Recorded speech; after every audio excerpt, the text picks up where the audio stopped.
जय जगन्नाथ बंधुगण आज आम जानिबा 23 जून 2026 मंगलवार दिन द्वादश राशि राशिफल विषय एही दैनिक राशिफल चंद्रंको गोचर गणना को नहीं आधारित एवं चंद्रंको गोचर गणना आम जीवन में बहुत प्रभाव पकई थाए। तो आसंतु सर्वप्रथमे जानिबा आजिर तिथि और राशि नक्षत्र विषय। आज हेउची 23 जून 2026 मंगलवार ज्येष्ठ शुक्ल पक्ष नवमी दिवा 4 घंटा 40 मिनिट गते दशमी। आज हस्ता नक्षत्र दिवा 11 घंटा 54 मिनिट गते चित्रा नक्षत्र। आज कन्या चंद्र रात्र 12 घंटा 53 मिनिट गते तुला चंद्र। आजिर सांवत्सरिक श्राद्ध नवमीर एकधिष्ठ पार्वण। आजिर शुभ बेला प्रातः 5 घंटा 13 मिनिट रु 7 घंटा 54 मिनिट पर्यंत। आजिर सूर्योदय प्रातः 5 घंटा 12 मिनिट। आजिर सूर्यास्त संध्या 6 घंटा 39 मिनिट। आज वृष राशि पुरुष और धनु राशि महिला मानक घात चंद्र एवं मकर राशि घात बार।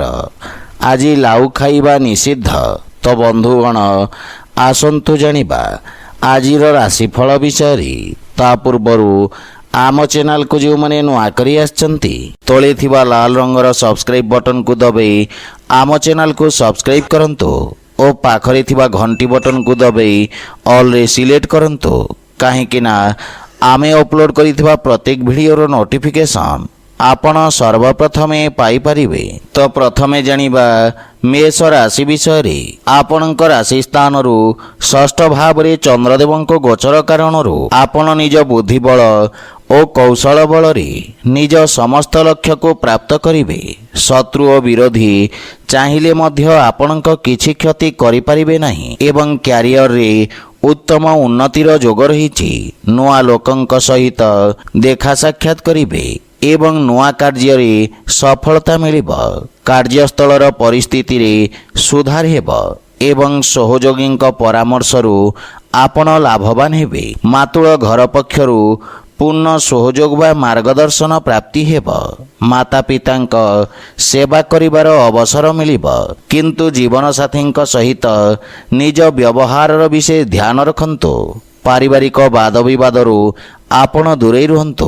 प्रेम जीवन रे बाणीर कठोरता कारण संबंध रे फाट सृष्टि होई पारे। व्यावसायिक ऋण बा निवेश पई जदि प्रयासरत अछंती ताहले कोनोसी परिचित व्यक्ति परामर्शरु अधिक लाभर संभावना रहिछि।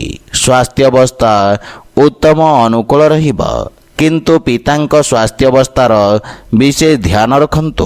आज आपण भगवान गणेश को दुब अर्पण करंतु शुभ फल पाइबे। वृष राशि आपणक राशि पंचम भाव में चंद्रदेवंको गोचर छात्र छात्री मानक पई विशेष लाभर स्थिति उत्पन्न करिब।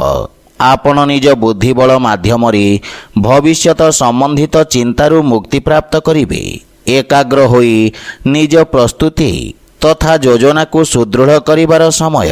रोजगार नुआ अवसर प्राप्ति हेब एवं संतान पक्षरु सुखद समाचार पाई प्रसन्नता अनुभव करिवे किंतु जीवन साथी सहित निज संबंधर विषय ध्यान रखंतु एवं वाद विवाद और जुक्ति तर्करु दूरे रुहंतु। पितांक स्वास्थ्य अवस्थार विषय ध्यान रखंतु।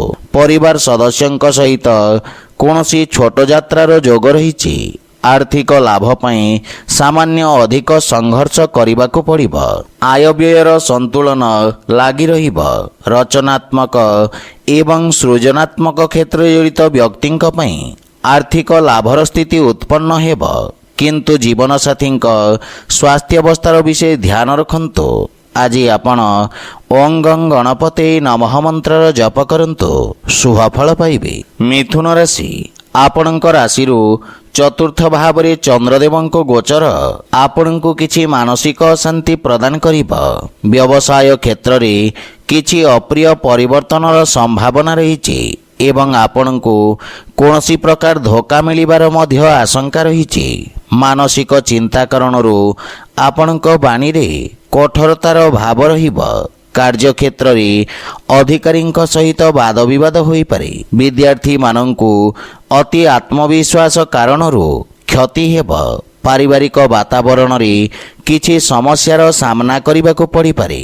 ବିଶେଷ ରୂପରେ ମାତାଙ୍କ ସହିତ କିଛି ମତଭେଦର ଆଶଙ୍କା ରହିଛି। ମହତ୍ତ୍ୱପୂର୍ଣ୍ଣ ବିଷୟରେ ପିତାଙ୍କ ମାର୍ଗଦର୍ଶନ ତଥା ସହଯୋଗରୁ ଲାଭ ମିଳିବ ଏବଂ ଜୀବନସାଥୀଙ୍କ ଭାବନାକୁ ବୁଝିବାର ଅବସର ପ୍ରାପ୍ତି ହେବ ତଥା ସମ୍ପର୍କରେ ପ୍ରଗାଢ଼ତା ଆସିବ। ପ୍ରେମ ଜୀବନରେ ମଧୁରତାର ଭାବ ରହିବ, କିନ୍ତୁ ଆର୍ଥିକ ସ୍ଥିତିର ବିଶେଷ ଧ୍ୟାନ ରଖନ୍ତୁ ଏବଂ କୌଣସି ପ୍ରକାର ଭୁଲ ନିର୍ଣ୍ଣୟ କାରଣରୁ ବଡ଼ କ୍ଷତିର ସମ୍ଭାବନା ରହିଛି। ଆପଣଙ୍କୁ କିଛି ମାନସିକ ସମସ୍ୟା ହଇରାଣ କରିପାରେ। ସେଥିପାଇଁ ମନକୁ ଏକାଗ୍ର ତଥା ଶାନ୍ତ ରଖିବାର ପ୍ରୟାସ କରନ୍ତୁ।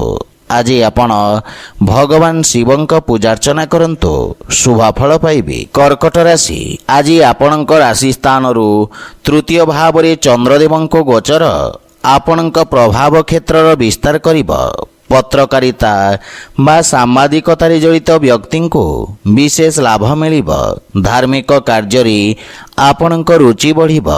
କୌଣସି ପରିଚିତ ବ୍ୟକ୍ତିଙ୍କ ସହାୟତାରୁ ବ୍ୟାପାର କ୍ଷେତ୍ରରେ ନୂଆ ଅବସର ପ୍ରାପ୍ତି ହେବ। ବିଦ୍ୟାର୍ଥୀ ଛାତ୍ରଛାତ୍ରୀମାନଙ୍କୁ ପ୍ରତିଯୋଗୀ ପରୀକ୍ଷାରେ ସଫଳତା ମିଳିବ ଏବଂ ପରିବାରର ସୁଖ ସମୃଦ୍ଧି ପାଇଁ ଆପଣ ବ୍ୟୟ କରିବେ। ବୈବାହିକ ଦାମ୍ପତ୍ୟ ଜୀବନ ସୁଖମୟ ହେବ। ପିତାଙ୍କ ସହିତ ସମ୍ବନ୍ଧରେ ପ୍ରଗାଢ଼ତା ଆସିବ ଏବଂ ସନ୍ତାନ ସମ୍ବନ୍ଧିତ ଚିନ୍ତା ଆପଣଙ୍କୁ ବ୍ୟଥିତ କରିପାରେ। ପରିବାରରୁ ନିଜ ଉପେକ୍ଷାରେ ନିୟନ୍ତ୍ରଣ ରଖନ୍ତୁ। ଆର୍ଥିକ ସ୍ଥିତିରେ ସୁଧାର କରିବାର ପ୍ରୟାସ ସାର୍ଥକ ସିଦ୍ଧ ହେବ ଏବଂ ଦୀର୍ଘକାଳୀନ ନିବେଶ ଲାଭଦାୟକ ସିଦ୍ଧ ହେବ। ଆପଣ ନିଜ ପରିଶ୍ରମ ଏବଂ ପରାକ୍ରମର ପୂର୍ଣ୍ଣ ଲାଭ ପାଇପାରିବେ। ମାନସିକ ଚିନ୍ତା ଆପଣଙ୍କ ସ୍ୱାସ୍ଥ୍ୟ ତଥା ଏକାଗ୍ରତାରେ କ୍ଷତି କରିବ। ଆଜି ଆପଣ ଗୋମାତାଙ୍କୁ ଖାଇବାକୁ ଦିଅନ୍ତୁ, ଶୁଭଫଳ ପାଇବେ। ସିଂହ ରାଶି, ଆପଣଙ୍କ ଦ୍ୱିତୀୟ ଭାବରେ ଚନ୍ଦ୍ରଦେବଙ୍କ ଗୋଚର ଆପଣଙ୍କ ବାଣୀକୁ ପ୍ରଭାବଶାଳୀ କରିବ। ଆପଣଙ୍କ ବ୍ୟକ୍ତିତ୍ୱର ଆକର୍ଷଣ ସହକର୍ମୀଙ୍କୁ ପ୍ରଭାବିତ କରିବ। ଲୋକେ ଆପଣଙ୍କ ପରାମର୍ଶ ଏବଂ ମାର୍ଗଦର୍ଶନରୁ ସହାୟତା ପ୍ରାପ୍ତ କରିବେ। ଆପଣଙ୍କ କାର୍ଯ୍ୟର ସମସ୍ତ ଜାଗାରେ ପ୍ରଶଂସା ହେବ। ଅଧିକାରୀ ବର୍ଗରୁ ଆପଣଙ୍କ କାର୍ଯ୍ୟ ସମ୍ମାନ ପ୍ରାପ୍ତି ହେବ। ଛାତ୍ରଛାତ୍ରୀମାନେ ନିଜକୁ ଉଚିତ ରୂପରେ ବ୍ୟକ୍ତ କରିପାରି ଉନ୍ନତିର ମାର୍ଗ ପ୍ରଶସ୍ତ ହେବ। ଆପଣଙ୍କ ବାଣୀର ମଧୁରତାରୁ ପାରିବାରିକ ସମ୍ପର୍କରେ ପ୍ରଗାଢ଼ତା ଆସିବ ଏବଂ ପରିବାରରେ ସୁଖ ସମୃଦ୍ଧିର ବୃଦ୍ଧି ହେବ। ଜୀବନସାଥୀଙ୍କ ପକ୍ଷରୁ ସମ୍ମାନ ପ୍ରାପ୍ତ କରିବେ ଏବଂ ସନ୍ତାନ ଆପଣଙ୍କ ମାର୍ଗଦର୍ଶନର ଅନୁପାଳନ କରିବେ। ପ୍ରେମ ସମ୍ବନ୍ଧରେ ପୂର୍ବରୁ ଦେଖାଦେଉଥିବା ଦୂରତ୍ୱର ସମାପ୍ତ ହେବ। ଆର୍ଥିକ ସ୍ଥିତି ଉତ୍ତମ ହେବାକୁ ଲାଗିବ ଏବଂ ଆର୍ଥିକ ଲାଭର ନୂଆ ଅବସର ପ୍ରାପ୍ତି ହେବ। ସୁନା, ରୂପା ତଥା ରତ୍ନ ବ୍ୟବସାୟରେ ଜଡ଼ିତ ବ୍ୟକ୍ତିଙ୍କୁ ବିଶେଷ ଲାଭ ପ୍ରାପ୍ତି ହେବ। ସ୍ୱାସ୍ଥ୍ୟାବସ୍ଥା ଉତ୍ତମ ଅନୁକୂଳ ରହିଛି। ଆଜି ଆପଣ ଅସହାୟ ବ୍ୟକ୍ତିଙ୍କୁ ସାହାଯ୍ୟ କରନ୍ତୁ, ଶୁଭଫଳ ପାଇବେ। କନ୍ୟା ରାଶି, ଆପଣଙ୍କ ରାଶି ସ୍ଥାନରେ ଗୋଚର କରୁଥିବା ଚନ୍ଦ୍ରଦେବ ଆପଣଙ୍କୁ କୌଣସି ବଡ଼ ଉପଲବ୍ଧି ପ୍ରାପ୍ତ କରିବାରେ ସହାୟକ ହେବେ। ରୋଜଗାର ତଥା ବ୍ୟାପାର ସମ୍ବନ୍ଧିତ ପ୍ରସ୍ତୁତିକରଣ ଆପଣଙ୍କୁ ସଫଳତା ପ୍ରଦାନ କରିବ। ବ୍ୟବସାୟର ସ୍ଥିତି ଉତ୍ତମ ହେବାକୁ ଲାଗିବ।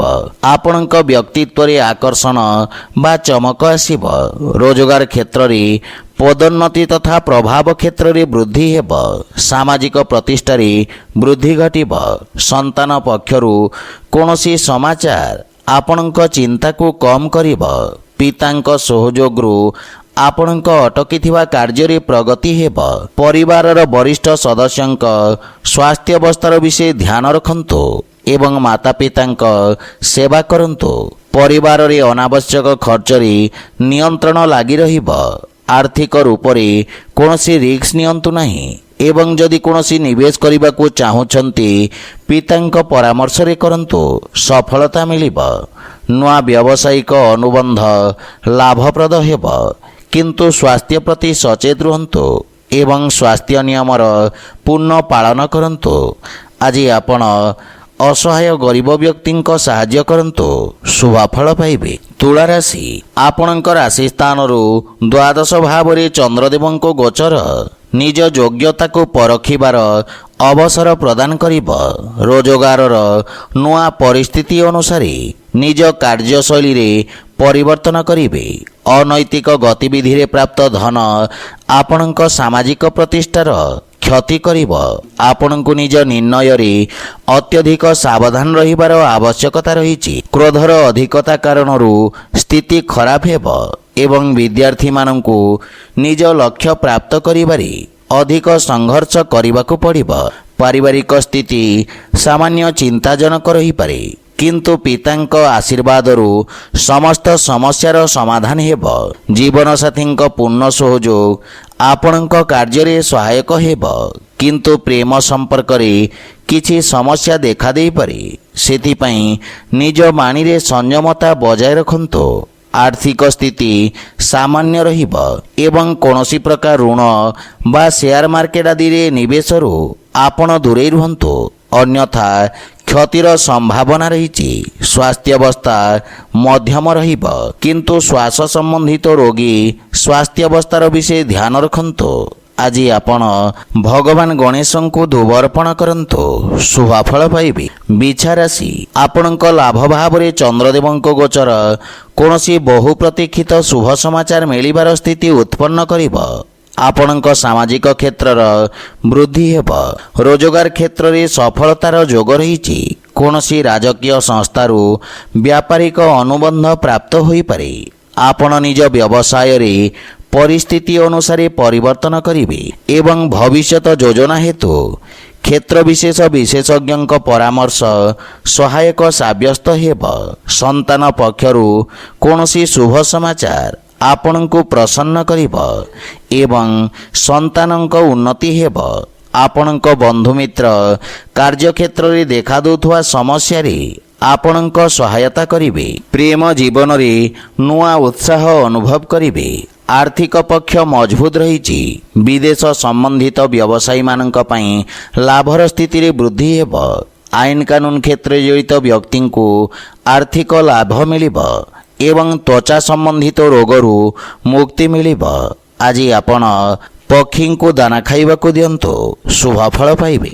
ଧନୁରାଶି, ଆପଣଙ୍କ ରାଶି ସ୍ଥାନରୁ ଦଶମ ଭାବରେ ଚନ୍ଦ୍ରଦେବଙ୍କ ଗୋଚର ଆପଣଙ୍କ ଅଧିକାରୀ ପକ୍ଷ ତଥା ଶାସକୀୟ କ୍ଷେତ୍ରରୁ ଲାଭ ପ୍ରାପ୍ତି ହେବ।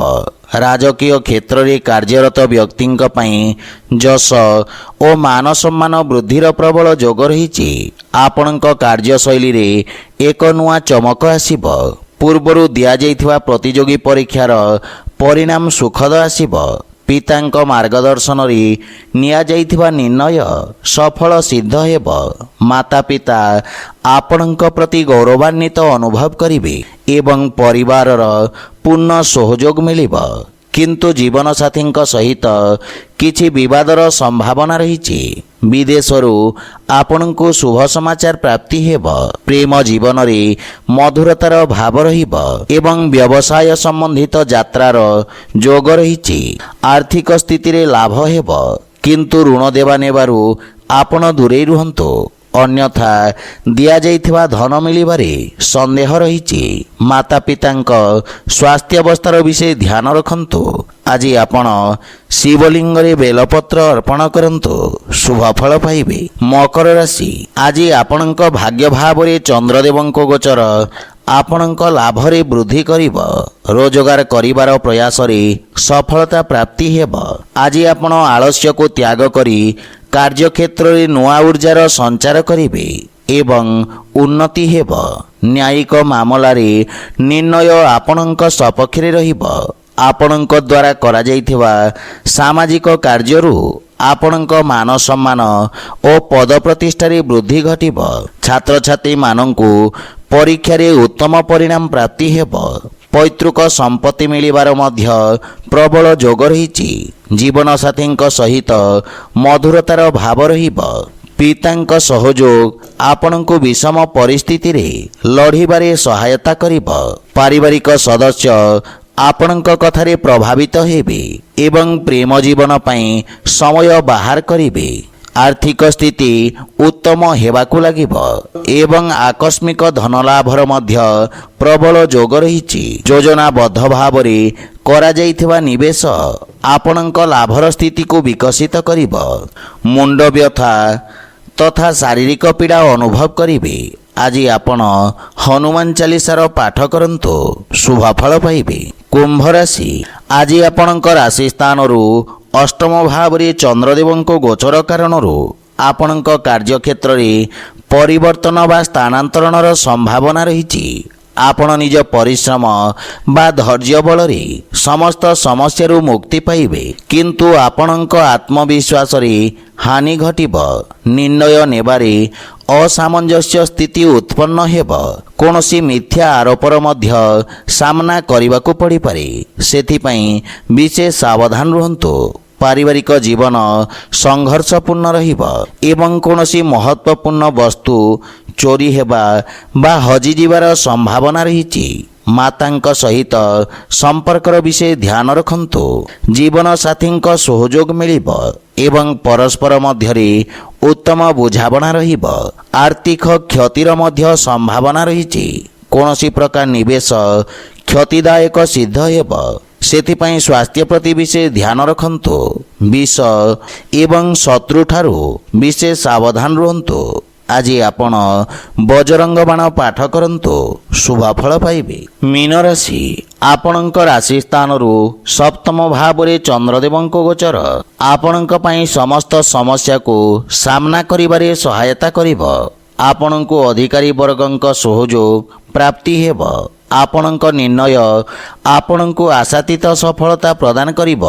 ଭାଗିଦାରୀରେ କୌଣସି କାର୍ଯ୍ୟ ପ୍ରାରମ୍ଭ କରିବା ହେତୁ ସମୟ ଉତ୍ତମ ଅନୁକୂଳ ରହିଛି ଏବଂ ବିଦ୍ୟାର୍ଥୀମାନଙ୍କୁ କିଛି ନୂଆ ଶିଖିବାର ଅବସର ମିଳିବ। ଭବିଷ୍ୟତ ପାଇଁ ନୂଆ ସମ୍ଭାବନାର ଦ୍ୱାର ଖୋଲିବ। ଜୀବନସାଥୀଙ୍କ ପରାମର୍ଶ ମହତ୍ତ୍ୱପୂର୍ଣ୍ଣ ସାବ୍ୟସ୍ତ ହେବ ଏବଂ ଆପଣଙ୍କୁ ନିଜ କାର୍ଯ୍ୟରେ ସହାୟତା ମିଳିବ। ପିତାଙ୍କ ମାର୍ଗଦର୍ଶନରୁ ଆପଣ ଲାଭବାନ ହେବେ।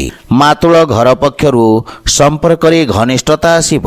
ପ୍ରେମ ସମ୍ବନ୍ଧରେ ମଧୁରତା ଲାଗି ରହିବ ଏବଂ ବନ୍ଧୁମିତ୍ରଙ୍କ ସହିତ ଆନନ୍ଦଦାୟକ ସମୟ ବ୍ୟତୀତ କରିବେ। ବ୍ୟବସାୟିକ ଭାଗିଦାରୀଙ୍କ ଯୋଗୁଁ ଧନଲାଭ ହେବ ଏବଂ ଆର୍ଥିକ ସ୍ଥିତି ସୁଦୃଢ଼ ହେବାକୁ ଲାଗିବ। ପୂର୍ବରୁ ଫସି ରହିଥିବା ଧନ ଆପଣ ଫେରି ପାଇବେ ଏବଂ ଉଦର ସମ୍ବନ୍ଧିତ ରୋଗରୁ ଆରାମ ମିଳିବ। ଆଜି ଆପଣ ଗୋମାତାଙ୍କୁ ଖାଇବାକୁ ଦିଅନ୍ତୁ, ଶୁଭ ଫଳ ପାଇବେ।